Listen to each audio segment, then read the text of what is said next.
Hello friends, welcome back to CMI ஆசான். இப்போ நம்ம பார்க்க போகிறது class one of CMI final law paper.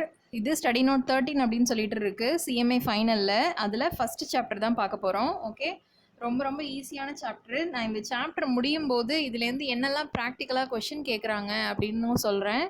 Okay okay வீடியோக்குள்ளே போகலாமா? கம்பெனிஸ் ஆக்ட் 2013, அதோட இன்கார்பரேஷன் இன்சிடென்டல் மேட்டர்ஸ், இதெல்லாம் நம்ம இன்டரில் படித்த பேசிக்கான கான்செப்ட்ஸு. நான் சும்மா ஒரு 1 லைன் மட்டும் சொல்லிவிட்டு கடகடன்னு போகலாம் அப்படின்னு நினைக்கிறேன். Definition of a company.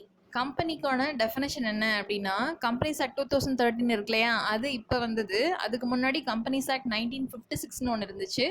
அதுக்கு முன்னாடி பழைய கம்பெனிஸ் ஆக்ட்லாம் இருந்திருக்கு. இந்த மாதிரி ஒவ்வொரு காலகட்டத்திலையும் கம்பெனிஸ் ஆக்ட் படி உருவாக்கப்பட்ட இன்கார்பரேட் செய்யப்பட்ட கம்பெனியெல்லாம் இருக்கும் இல்லையா, அதுக்கு பேர் தான் கம்பெனி. அதாவது ஆக்டில் கொடுத்துருக்கிற டெஃபினேஷன் இதுதான். கம்பெனிஸ் ஆக்டால் ஒரு நிறுவனத்தை உருவாக்க முடியும், அதுக்கு பேர் கம்பெனின்னு இருந்துச்சுன்னா அதுதான் கம்பெனி. ஓகேவா? கம்பெனிஸ் ஆக்ட் படி இன்கார்பரேட் பண்ணியிருக்கணும் அப்படின்னா அது கம்பெனி. அதோட பண்புகள் என்ன, கேரக்டரிஸ்டிக்ஸ்லாம் என்னென்ன அப்படின்னா, நம்ம இன்டர்லே படிச்சதான் இண்டிபெண்டன்ட் கார்பரேட் எக்ஸிஸ்டன்ஸ். கம்பெனியும் அதை இயக்குற ஆளும் வேற ஒருத்தர் வந்து கம்பெனியின் பேரில் தனியாகவே வேறு ஏதாவது சொத்துக்கள் வாங்கலாம், இல்லை அதன் பேரில் கேஸ் போடலாம், கம்பெனி மேலே தனியாக பண்ணலாம். இந்த மாதிரி கம்பெனி ஒரு லீகல் பர்சனாக இருந்தால் மட்டும்தான், ஒரு இண்டிபெண்ட் கார்ப்பரேட் என்டிட்டியாக இருந்தால் மட்டும்தான் இந்த மாதிரி வேலையெல்லாம் செய்ய முடியும். ஸோ கம்பெனியும் அதோட ஓனரும் வேறு ஆட்கள். கம்பெனி இண்டிபெண்ட் கார்ப்பரேட் எக்ஸிஸ்டன்ஸ், அதுக்குன்னு தனியாக ஒரு ஐடென்டிட்டி இருக்குது. ஓகேவா? Next perpetual succession. அதாவது மெம்பர்ஸ் வரலாம் போகலாம், ஆனால் கம்பெனி வந்து தொடர்ந்து ரன் ஆகிக்கிட்டே இருக்கும். அதுதான் இதுக்கு அர்த்தம். பர்பச்சுவல் சக்சஷனாக இதுக்கு முடிவே கிடையாது அப்படின்ற மாதிரி அர்த்தம். இதோட லைஃப் கிடையாது அப்படின்னு சொல்லிடலாம். ஓகே, டில் லிக்விடேஷன். இந்த மாதிரி ஏதாவது பிரச்சனை வந்து லிக்விடேஷனுக்கு போகிற வரைக்கும், லிக்விடேஷனா கம்பெனி திவாலாகிற நிலைமை வரும் இல்லையா, இந்த மாதிரி போகிற வரைக்குமே கம்பெனி லைஃப் லாங் ரன் ஆகிட்டு இருக்கும். ஓகே, லிமிட்டட் லைபிலிட்டி அப்படின்னா என்னென்னா, இந்த மாதிரி ஒரு அன்எக்ஸ்பெக்டட் சர்க்கம்ஸ்டான்ஸில் அந்த கம்பெனியில் வேலை செய்கிற மெம்பர்ஸோட லயபிலிட்டி என்னவா இருக்கும். அதாவது கம்பெனியை வந்து ரன் பண்ணுறது யாருன்னா மெம்பர்ஸ் தான் ரன் பண்ணுறாங்க. அப்போ அவங்களோட லயபிலிட்டி என்ன, இந்த மாதிரி சூழ்நிலை இப்போ அவங்களோட கடமைகள் என்ன அப்படின்னு பார்த்தா லிமிட்டட் லயபிலிட்டியாக இருக்கும். ஓகேவா? அந்த கம்பெனிக்குன்னு பார்த்தா அதோட லயபிலிட்டி வந்து மெம்பர்ஸ் எவ்வளோ பணம் போட்டிருக்காங்க, இல்லை மெம்பர்ஸோட ஷேர் எவ்வளோ இருக்குது, இந்த மாதிரியெல்லாம் பொறுத்து தான் லிமிட்டட் லயபிலிட்டியாக இருக்கும். ஓகேவா? இது நம்ம வந்து அந்த பேஸ் ஆஃப் லயபிலிட்டின்னு சொல்லிட்டு அப்படின்னு ஒரு பின்னாடி ஒரு பார்ட் படிப்போம். அது படிக்கும்போது உங்களுக்கு இன்னும் கொஞ்சம் விளக்கமாக சொல்கிறேன். Separate property. ஓகேவா? கம்பெனியோட சொத்துக்களும் ஓனரோட சொத்துக்களும் தனித்தனி. டிரான்ஸ்ஃபரபிள் ஷேர்ஸ், கம்பெனிக்குள்ளே இருக்கிற அந்த ஷேர்ஸை ஈஸியாக டிரான்ஸ்ஃபர் பண்ண முடியும். Common seal. இந்த காமன் சீல் அப்படின்ற கான்செப்டை வந்து அமெண்ட்மெண்ட்டுக்கு அப்புறம் நீக்கிட்டாங்க. காமன் சீல் அப்படின்னா, நம்ம சாதாரணமாக இப்போ கம்பெனிலேருந்து ஏதோ ஒரு டாக்குமெண்ட் வாங்குறீங்கன்னா அந்த கம்பெனி முத்திரை ஒன்று கொடுப்பாங்கல்ல, கம்பெனியோட சீல் அப்படின்னு சொல்லிட்டு, அதுதான் சொல்கிறாங்க. ஆனால் இந்த அமெண்ட்மெண்ட்டுக்கு அப்புறம் அந்த ப்ரொவிஷனே நீக்கினதுக்கப்புறம் யாரோ ஒரு டேரக்டரோ இல்லை கம்பெனி செக்ரட்டரி அந்த கம்பெனியில் இருக்காங்கன்னு வச்சுக்கோங்களேன், அவங்களோ சைன் போட்டால் கூட இந்த மாதிரியான ஒரு ப்ரொவிஷன் வந்து செல்லும் அப்படின்னு அர்த்தம். ஓகேவா?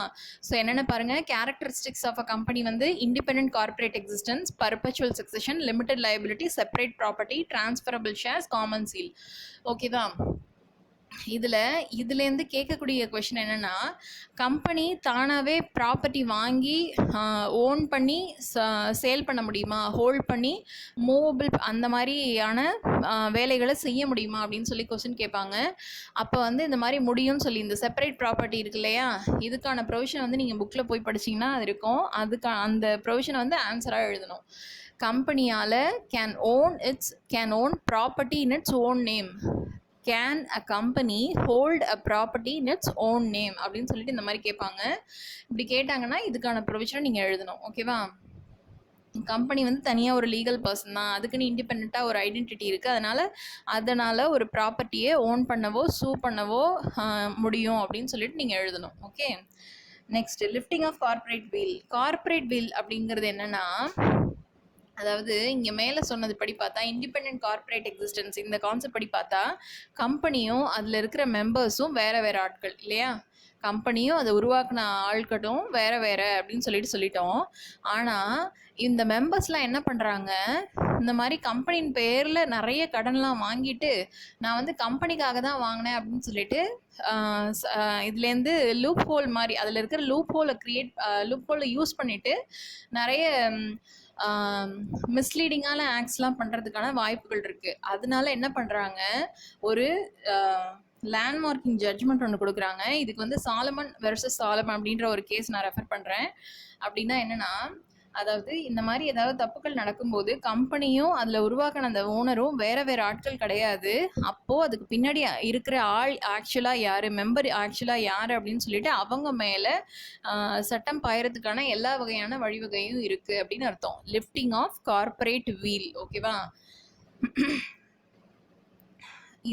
இது வந்து கேஸில் கேட்டாலும் கேட்பாங்க. ஓகேவா? இன்டரை பொறுத்த வரைக்கும் கேட்பாங்க. ஃபைனலை பொறுத்த வரைக்கும் அவ்வளோ ஒன்றும் மேஜராக இதில் படிக்க வேண்டியதில்லை. Classes of companies. Class of கம்பெனிஸ்னால் கம்பெனியில் என்னென்ன டைப் இருக்குது, கம்பெனினா என்னென்னு முதல்ல பார்த்தோம். இதில் என்ன டைப்ஸ் இருக்குது, என்னென்ன வகையான கம்பெனிகள் இருக்குது அப்படின்னு பார்க்கலாம். அந்த டைப்ஸில் என்னென்னா இந்த பேசிஸ் படி இவ்வளோ கம்பெனிஸ் இருக்குது அப்படின்னு சொல்லிட்டு அதிலே ஒரு சப்டைப்னு ஒன்று கொடுத்துருக்காங்க. என்னென்னு பார்க்கலாம். அந்த பேஸ் ஆஃப் இன்கார்பரேஷன், அதை எந்த வகையில் இன்கார்பரேட் பண்ணுறாங்க அப்படின்றத பொறுத்து அது 2 வகையாக பிரிக்கலாம். ஸ்டாச்சுட்டரி கம்பெனிஸ்னால் தனியாக கவர்மெண்ட்டுக்குன்னு, அதாவது ஒரு ஸ்டாச்சுட்டரினா ஒரு ஆக்ட் படி அதுக்குனாக உருவாக்கப்பட்ட கம்பெனிலாம் இருக்கும்ல. ஃபார் எக்ஸாம்பிள் ரயில்வேஸ்க்கு, அதுக்கப்புறம் எல்ஐசிக்கு, இதுக்கெல்லாம் தனித்தனியாக ஒரு ஆக்ட் இருக்குது. ஸோ அந்த கம்பெனியெல்லாம் கவர்ன் பண்ணுறதுக்குன்னு தனித்தனியாக ஒரு ஆக்ட் இருக்குது. ஸோ அதெல்லாம் ஸ்டாச்சுட்டரி கம்பெனிஸ். அடுத்து ரிஜிஸ்டர்டு கம்பெனிஸ்னால் ஒன்றும் இல்லை, ரிஜிஸ்டர் பண்ணப்பட்ட கம்பெனிஸ் தான் ரிஜிஸ்டர்டு கம்பெனிஸ். இது சும்மா இன்கார்பரேஷன் பேசிஸில் பிரிக்கப்படுறது தான். ஆனால் சாதாரணமாக எல்லா கம்பெனியும் ரெஜிஸ்டர் பண்ணி தான் ஆகணும். ஆனால் ஃபார்முக்கு அந்த மாதிரியான ஒரு கண்டிஷன் கிடையாது. ஃபார்மை வந்து ரிஜிஸ்டர் பண்ணணும்னு அவசியம் கிடையாது. ஓகேவா? Registered companies. Next on the basis of லயபிலிட்டியை பொறுத்த வரைக்கும் எப்படி கம்பெனியை பிரிக்கலாம்னா, company limited by shares, company limited by guarantee, unlimited company. அப்படின்னா என்னென்னா, கம்பெனி லிமிடெட் பை ஷேர்ஸ் அப்படின்னா இந்த கம்பெனியோட லயபிலிட்டி இருக்கு இல்லையா, இந்த மாதிரி லிக்விடேஷன் மாதிரி ஏதோ ஒரு அன்எக்ஸ்பெக்டட் சர்க்கம்ஸ்டான்ஸ் வரும்போது அந்த கம்பெனியில் எவ்வளோ ஷேர்ஸ் பெய்டப் கேபிட்டலாக இருக்குது அப்படின்னு சொல்லிட்டு கம்பெனியில் அந்த மெம்பர்ஸ் எவ்வளோ ஷேர்ஸ் வச்சுருக்காங்க அதை பொறுத்து அவங்களோட லயபிலிட்டி இருக்கும். அப்படி இல்லைனா அவங்க எவ்வளோ அமௌண்ட் கேரண்டி, அதாவது இந்த மாதிரி சூழ்நிலை எப்போ நான் இவ்வளோ அமௌண்ட்டு தான் கொடுக்க முடியும்னு முன்னாடியே அமௌண்ட் இவ்வளோ அமௌண்ட் தான் சொல்லிட்டு கேரண்டி கொடுத்துருப்பாங்க. அந்த மாதிரியான வகையான கம்பெனிஸ் இருக்கும். அப்படி இல்லைனா அன்லிமிட்டெட் கம்பெனினா மெம்பர்ஸோட லயபிலிட்டி அன்லிமிட்டெட் அப்படின்னு அர்த்தம். அதாவது கம்பெனியோட லயபிலிட்டி ஃபுல்லாக மெம்பர்ஸே சாரும். அவங்களோட ஷேர்ஸை வரைக்குமோ இல்லை அவங்க கொடுத்த அமௌண்ட்டுக்கு கேரண்டி கொடுத்த அமௌண்ட் வரைக்குமோ மட்டும் நிற்காம அவங்களோட அந்த கம்பெனியோட லயபிலிட்டி எல்லாத்துக்கும் யார், மெம்பர்ஸ் தான் காரணம். ஓகேவா? ஆன் த பேஸ் ஆஃப் லயபிலிட்டியை பொறுத்த வரைக்கும் இதுதான் நான் முதல்ல சொன்னேன் லிமிட்டெட் லயபிலிட்டி அப்படின்னு சொல்லிட்டு அது அந்த ப்ரொவிஷன் மாதிரி தான், அதோட ரிலேட்டட் ப்ரொவிஷன் தான் இது. Next on the basis of மெம்பர்ஸை பொறுத்த வரைக்கும் எத்தனை மெம்பர்ஸ் இருக்காங்கன்றத பொறுத்த வரைக்கும் சில டைப்ஸ் இருக்குது. 1% கம்பெனி, அதாவது கம்பெனியில் ஒரே ஒரு ஆள் இருக்கலாம், அதுக்கு பேர் 1% company. Section 2 subsection 62. 1% company maybe அது எப்படி இருக்கலாம்னா, company limited by shares, limited by guarantee, unlimited company. அதாவது மேலே சொல்லப்பட்ட இந்த 3 வகை கம்பெனிகளாக கூட 1% கம்பெனி இருக்கலாம். It is a hybrid form of, இது எதோட கலவை, சோல் ப்ரொப்ரைட்டர்ஷிப்பும். ஏன்னா சோல் ப்ரொப்ரைட்டர்ஷிப்னா யார், அந்த நிறுவனத்துக்கு ஒரே ஒரு ஆள் தான் இருப்பாங்க, அவங்க மட்டுமே எல்லா வேலையும் செய்வாங்க. இல்லை, ஆனால் கம்பெனினா நிறைய பேர் இருப்பாங்கன்னு அர்த்தமா. இப்போ இந்த சோல் ப்ரொப்ரைட்டர்ஷிப்பையும் கம்பெனியும் ரெண்டையும் கலந்து உருவாக்குனா தான் என்ன கான்செப்ட், 1% கம்பெனி அப்படிங்கிறது. It is a hybrid form of sole proprietorship and company form of business and has relaxation under this act. அதாவது இந்த மாதிரி ஒரு கம்பெனின்னு சொல்லிட்டு உருவாக்கிட்டோம்னு வச்சுக்கோங்களேன், ஆக்டில் நிறைய ரிலாக்ஸேஷன் கொடுக்குறாங்க. அது என்னென்னு பின்னாடி பார்க்கலாம். ஃபீச்சர்ஸ் ஆஃப் 1% கம்பெனி, இதோட பண்புகள் என்னென்ன இருக்குது பாருங்கள். Only one share holder. ஓகேவா? ஒரே ஒரு ஷேர் ஹோல்டர் இருக்கலாம். ஆனால் அந்த ஷேர் ஹோல்டர் நேச்சுரல் பர்சனாக இருக்கணும். நான் என்ன சொல்ல வரேன்னா, ஒரு இண்டிவிஜுவல் ப்ராப்பராக உயிருள்ள ஒரு மனிதன் தான் யாராக இருக்க முடியும், இந்த 1% கம்பெனியில் மெம்பராக இருக்க முடியும். ஏன் இதை சொல்கிறேன் அப்படின்னா, பர்சன்னா எல்லாருமே வருவாங்க இல்லையா. பர்சன்னா இண்டிவிஜுவலாக இருக்கலாம், ஃபார்மாக இருக்கலாம், கம்பெனியாக இருக்கலாம், ஏஓபியாக இருக்கலாம், பிஓஐயாக இருக்கலாம், இந்த மாதிரி யாராக வேணா இருக்கலாம். ஆனால் இங்கே என்ன குறிப்பிட்டு சொல்கிறாங்க, ஒன்லி எ நேச்சுரல் பர்சன். அதுவும் அவர் யாராக இருக்கணும், இந்தியன் சிட்டிசனாக இருக்கணும். இந்தியன் சிட்டிசன் அண்ட் இந்தியன் ரெசிடெண்ட்டாக இருக்கணும். ஓகேவா? ரெசிடென்ட்னா என்ன அப்படின்னு சொல்லிட்டு நான் டாக்ஸ்லேயே சொல்லியிருக்கேன். இந்தியன் ரெசிடென்ட் அண்ட் இந்தியன் சிட்டிசனாக இருக்கணும். அப்படி இருந்தால் மட்டும்தான் அவங்க என்ன பண்ண முடியும், இங்கே ஷேர் ஹோல்டராக இருக்க முடியும், 1% கம்பெனியில் ஷேர் ஹோல்டராக இருக்க முடியும். அப்புறம் சரி அந்த 1% கம்பெனியில் ஒரே ஒரு ஆள் தானே இருக்காங்க. அவங்களுக்கு ஏதாவது ஆயிடுச்சு, திடீர்னு அவங்களோட டெத்தே நிகழ்ந்துருச்சு, இல்லை அவங்களோட உடம்பு முடியாமல் போயிடுச்சு அப்படின்னா அவங்களோட ஃபங்க்ஷன்ஸ்லாம் யார் செய்வாங்க? அப்போது அவங்க ஒரு நாமினி அப்படின்னு சொல்லிட்டு, அதாவது இவங்களுக்கு முடியாத காலத்தில் அவங்களோட வேலையை செய்கிறதுக்காக நாமினின்னு சொல்லிட்டு ஒரு பர்சனை நாமினேட் பண்ணுறாங்க. ஓகேவா? தேர்ந்தெடுக்கிறாங்க.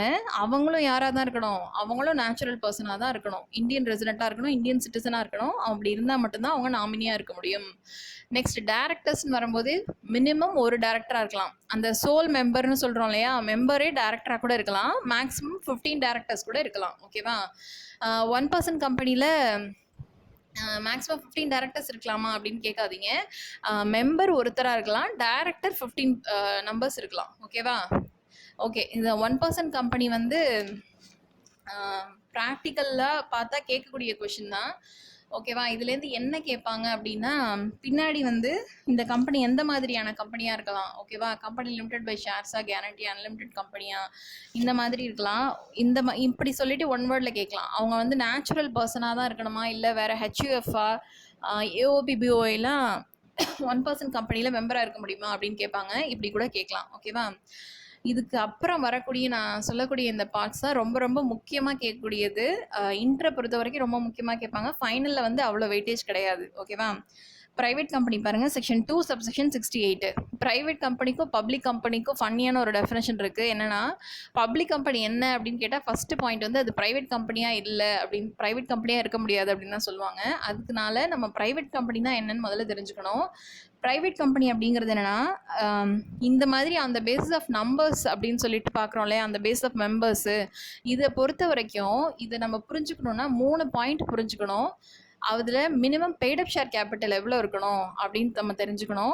நம்பர் ஆஃப் மெம்பர்ஸ் இருக்காங்க இல்லையா, அவங்க எவ்வளோ இருக்குன்னு தெரிஞ்சுக்கணும். டேர்ன் ஓவர் வந்து தேர்டு க்ரைட்டீரியா தான். இது இருக்கலாம், இல்லாமலும் இருக்கலாம். ஓகேவா? இந்த 3 இது பேஸ் பண்ணி தான் ஒரு கம்பெனி ப்ரைவேட் கம்பெனியா, பப்ளிக் கம்பெனியா, 1% கம்பெனியா, இல்லை ஸ்மால் கம்பெனியா அப்படின்னு சொல்ல முடியும். இதில் ஃபஸ்ட்டு ப்ரைவேட் கம்பெனினா என்னென்னு பாருங்கள். ப்ரைவேட் கம்பெனி அப்படிங்கிறது அ company having minimum paid up share capital. கம்பெனிக்கு வந்து மினிமம் பெய்டப் ஷேர் கேபிட்டல் அதோட ஆர்டிகல்ஸ் ஆஃப் அசோசியேஷனில் குறிப்பிட்ட மாதிரி இருக்கணும். ஓகேவா? ப்ரைவேட் கம்பெனினா என்னவா இருக்கலாம்? மினிமம் பெய்டப் ஷேர் கேபிட்டல் இருக்கணும் அவங்களுக்கு. ஆர்டிகல்ஸில் சொன்னபடி மினிமம் பெய்டப் ஷேர் கேபிட்டல் வந்து, ஆனால் இது ஒரு அமெண்ட்மெண்ட் வந்துச்சு. என்னென்னா, மினிமம் பெய்டப் ஷேர் கேபிட்டலில் 1 lakh ரூபி இருந்தால் தான் அது ப்ரைவேட் கம்பெனியாக இருக்க முடியும் அப்படின்னு முன்னாடி சொன்னாங்க. ஆனால் ப்ரைவேட் கம்பெனி அப்படிங்கிறது என்ன, மினிமம் பெய்டப் ஷேர் கேபிட்டலில் ₹1 இருந்தால் கூட அது ப்ரைவேட் கம்பெனியாக எடுத்துக்கலாம். அதாவது எவ்ரி மெம்பருக்கு ₹1 அப்படின்னு கணக்கு வச்சுக்கணும். மினிமமாக ப்ரைவேட் கம்பெனிக்கு 2 மெம்பர்ஸ் இருக்கணும். அதனால் ₹2 இருந்தாங்கன்னா, ₹2 வச்சுருந்தாங்கன்னா அவங்க ப்ரைவேட் கம்பெனி அப்படின்னு சொல்லிட்டு ஒன்று தொடங்க முடியும். அதை நான் என்ன எழுதியிருக்கேன்னா, ₹2 for private and 7 for public. ஏன்னா பப்ளிக் கம்பெனிக்கு 7 மெம்பர்ஸ் இருக்கணும் மினிமம். ஓகேவா? And as per the articles. ஓகேவா? As per the article minimum ஆர்டிகல்ஸில் குறிப்பிட்டிருக்கபடி மினிமம் பெய்டப் ஷேர் கேபிட்டல் இருக்கணும். ஆனால் ஆக்டில் வந்து ₹2 இருந்தால் போதும். ப்ரைவேட் கம்பெனிக்கு ₹7 இருந்தால் போதும், பப்ளிக் கம்பெனிக்கு. அப்புறம் வேறு என்ன சொல்கிறாங்க? Restricts the right to transfer the shares. நம்ம வந்து கம்பெனியோட பேசிக் கேரக்டரிஸ்டிக்ஸில் என்ன படித்தோம்? ட்ரான்ஸ்ஃபரபிலிட்டி ஆஃப் ஷேர்ஸ் அப்படின்னு சொல்லிட்டு ஒரு பாயிண்ட் படித்தோம் இல்லையா? ஆனால் ப்ரைவேட் கம்பெனியை பொறுத்த வரைக்கும் இந்த ரைட்ஸை அவங்க ரெஸ்ட்ரிக்ட் பண்ணுறாங்க. ஈஸியாக ஒரு ஷேரை இன்னொருத்தருக்கு ட்ரான்ஸ்ஃபர் பண்ண முடியாது, வாங்கவோ விற்கவோ செய்ய முடியாது. இது ஒரு பாயிண்ட்டு. அப்புறம் except in case of 1% company limits the number of its members to 200. 1% கம்பெனியை தவிர, ஏன்னா 1% கம்பெனினா அப்படி தான் படித்தோம் இல்லையா, அதில் ஒரு மெம்பர் இருப்பாங்க, டேரக்டர் மட்டும் 15 மெம்பர்ஸ் இருக்கலாம் அப்படின்னு படித்தோம். 1% கம்பெனியை தவிர இதில் இருக்கிற மெம்பர்ஸோட அந்த எண்ணிக்கை இருக்கு இல்லையா, அதை 200க்குள்ளே இருக்கிற மாதிரி இவங்க லிமிட் பண்ண முடியும். இந்த ஆர்டிகல்ஸில் அதுதான் சொல்கிறாங்க.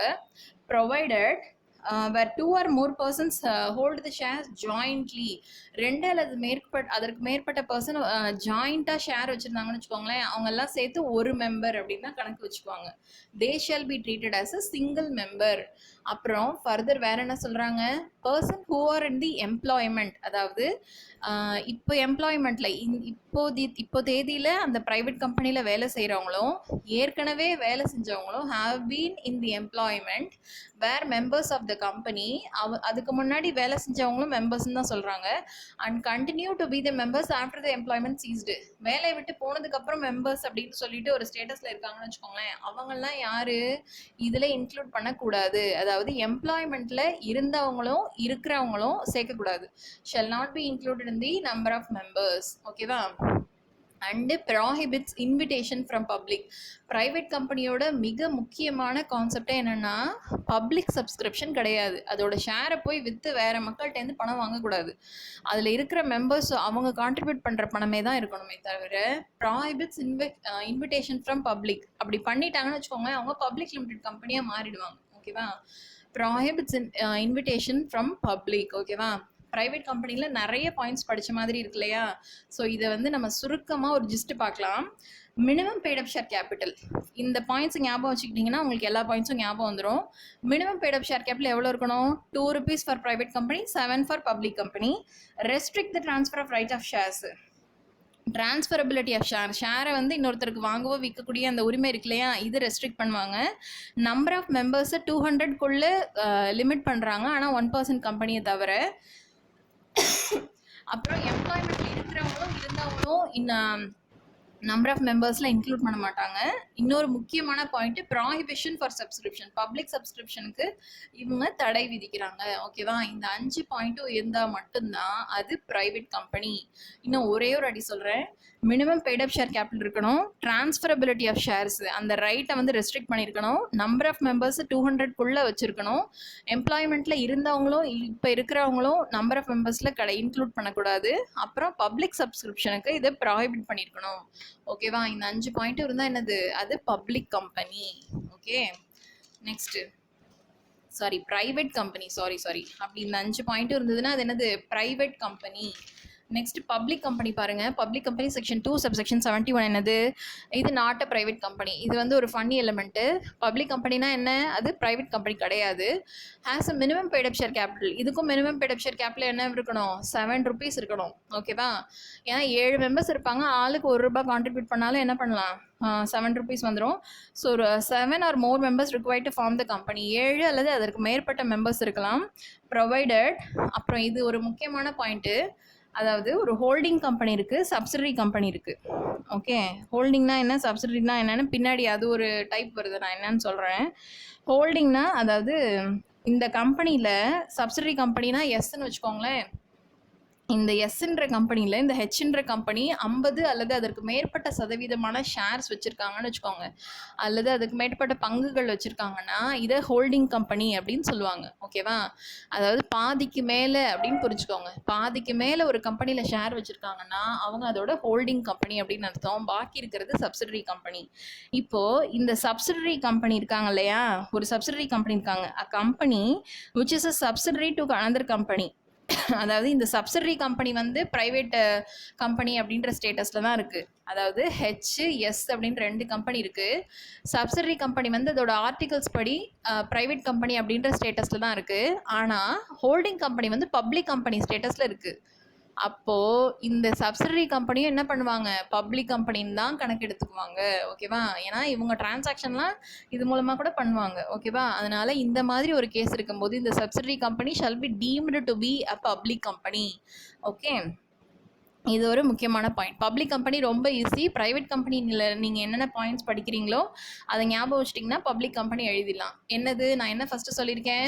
Minimum paid up share capital பற்றி பேசணும், நம்பர் ஆஃப் மெம்பர்ஸ் பற்றி பேசணும், டிரான்ஸ்ஃபரபிலிட்டி ஆஃப் ஷேர்ஸ் எப்படி ஈஸியாக ட்ரான்ஸ்ஃபர் முடியும், பப்ளிக் கம்பெனியில் பண்ண முடியும். ஓகேவா? ஈஸியாக ட்ரான்ஸ்ஃபர் ஆஃப் ஷேர்ஸ் பண்ணலாம். ஓப்பன் மார்க்கெட்டில் போய் இந்த மாதிரி ஷேரை விற்று உங்களுக்கான காசை வாங்கிக்கலாம். இந்த மாதிரி என்ன வேணால் பண்ணலாம். ப்ரொவைடட். இன்னொன்று பாயிண்ட் என்ன சொல்கிறாங்க? ஒரு கம்பெனி, ஒரு சப்சிடரி கம்பெனி பப்ளிக் கம்பெனியோட ஒரு சப்சிடரி கம்பெனி வந்து ஒரு ஹோல்டிங் கம்பெனி இருக்குது, சப்சிடரி கம்பெனி இருக்குது.